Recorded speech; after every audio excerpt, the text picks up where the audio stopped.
दोस्तों आज हम बात करेंगे एक ऐसे देश के बारे में जिसकी करेंसी पिछले 2 सालों में 90% तक डेप्रिशिएट हो चुकी है। यानी किसी इंसान को उस देश में काम करने के लिए 15,000 की सैलरी मिलती थी 2 साल पहले, तो उसी इंसान को वही काम करने के लिए आज सिर्फ 1,500 की सैलरी मिलती है। जो मोबाइल रिचार्ज इंडिया में 400 रुपए के करीब है, यानी 1 GB पर डे वाला रिचार्ज उस देश में 6,000 का है। दोस्तों आज हम बात करने वाले हैं लेबनान के बारे में। लेबनान उन चुनिंदा देशों में शुमार है जिन देशों में गोल्ड माइंस पाई जाती हैं। कुछ साल पहले इस देश को मिडिल ईस्ट का पेरिस भी कहा जाता था, लेकिन इसके बावजूद आज इस देश की कंडीशन वेनेजुएला से भी ज्यादा खराब है और इसके लिए रिस्पॉन्सिबल है लेबनान की एक गलती, सेक्टरियल सिस्टम। तो क्या है सेक्टरियल सिस्टम और क्या इस गलती से हम कुछ सीख सकते हैं, ये जानेंगे हम इस वीडियो में। तो चलिए शुरू करते हैं।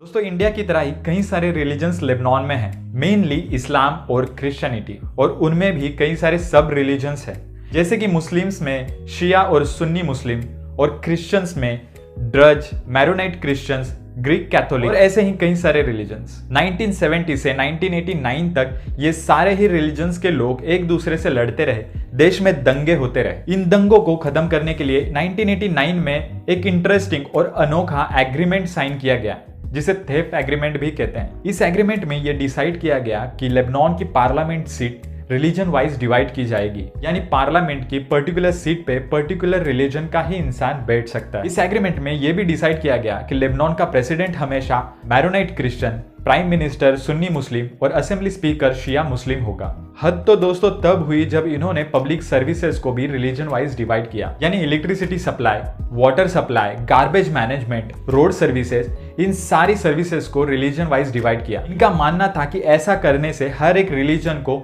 इक्वल रिप्रेजेंटेशन मिल पाएगा। दोस्तों इसे ही कहते हैं सेक्टरियल सिस्टम।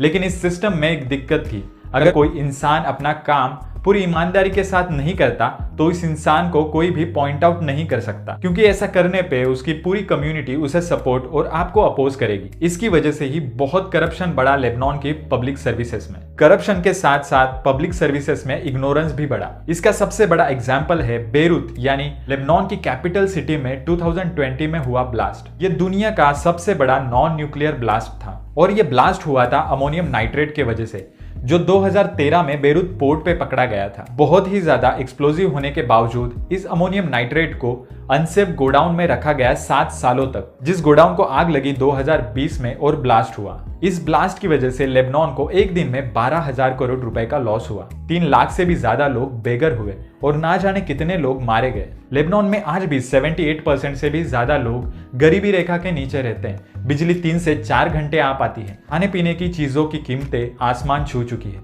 क्राइम रेट दुनिया के मुकाबले कहीं ज्यादा है।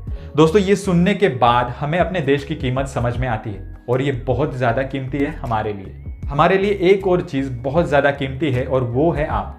सो बी सेफ। हम मिलेंगे नेक्स्ट वीडियो में ऐसे इंटरेस्टिंग टॉपिक के साथ। अगर आपको ये इन्फॉर्मेशन अच्छी लगती है तो इस वीडियो को लाइक, शेयर, सब्सक्राइब जरूर कर देना। Thank you so much.